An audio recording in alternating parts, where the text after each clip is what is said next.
11B. Di sini saya menjelaskan tentang ragam gerak dan elemen-elemen pendukung dalam tari. Pertama, ada proses penghalusan. Gerak-gerak dalam tari merupakan unsur utama dari tari. Gerak di dalam tari bukanlah realistis, melainkan gerak yang telah diberi nilai atau diberi bentuk ekspresif dan estetis. Kedua, ada evaluasi atau seleksi gerak. Proses pembentukan ini dilakukan pemilihan gerak yang sesuai dengan tahap koreografinya, memilih dan memilah gerak yang sudah diolah dan kemudian dipilih dengan ide dan tema sesuai dengan garapannya. Setelah itu ada proses eksplorasi.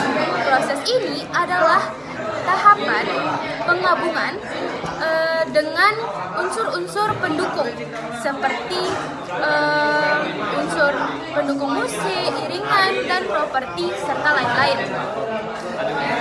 Dalam menatap sebuah tarian, level dan kepadatannya juga harus diperhatikan karena kepadatan itu sangat penting dan level juga sangat penting.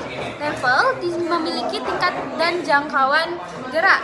Pertama ada tingkat tinggi, rendah, dan sedang. Gerak dalam menari yaitu level tinggi seperti meloncat, melayang, dan gerak terbang. Kedua ada level sedang yaitu membungkuk, berdiri, dan lain-lain.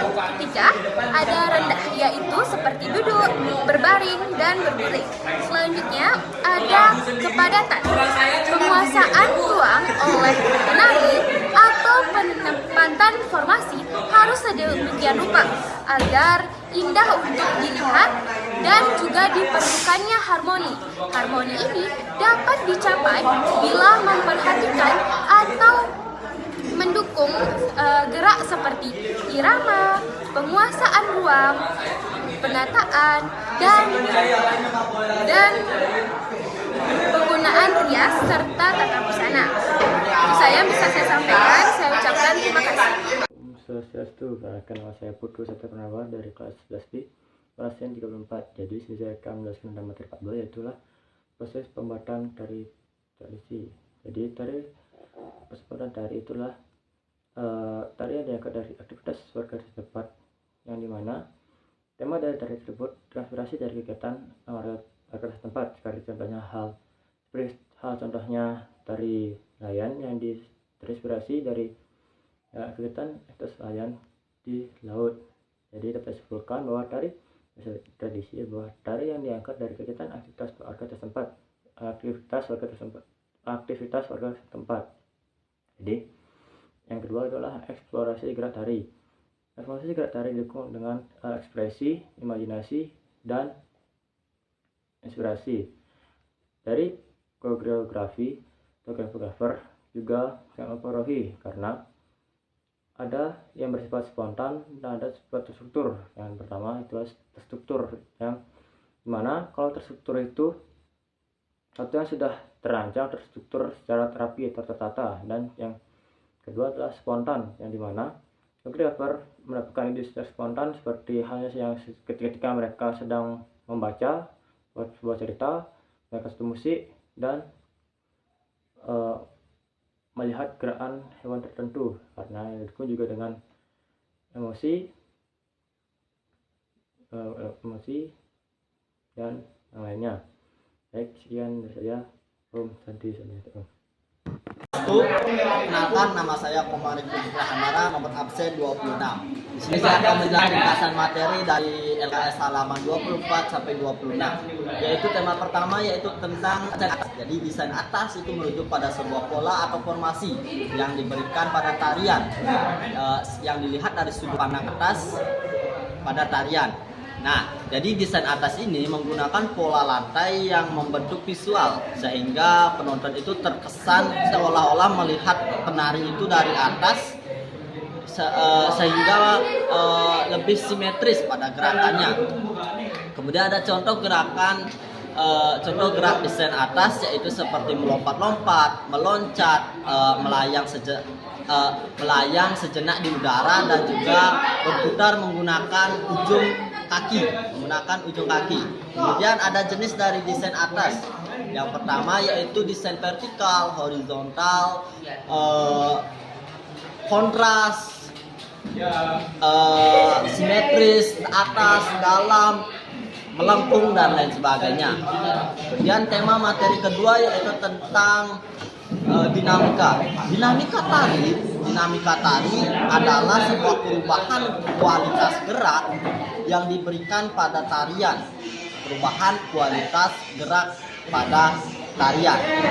Contohnya seperti perubahan tempo, kekuatan, dan esentitas atau tenaga yang saat kita melakukan tarian, agar tarian itu lebih bervariasi ataupun terkesan lebih hidup dalam menarikannya. Kemudian ada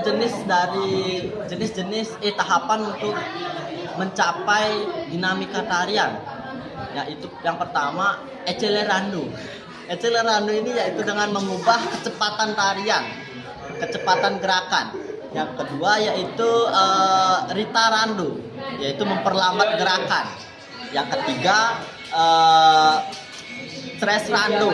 Stressrando ini dengan memperkuat atau memperdalami gerakan yang diberikan. Yang terakhir itu retro, yaitu dengan saya lupa. Sekian, terima kasih. Selanjutnya dilanjutkan oleh anggota saya.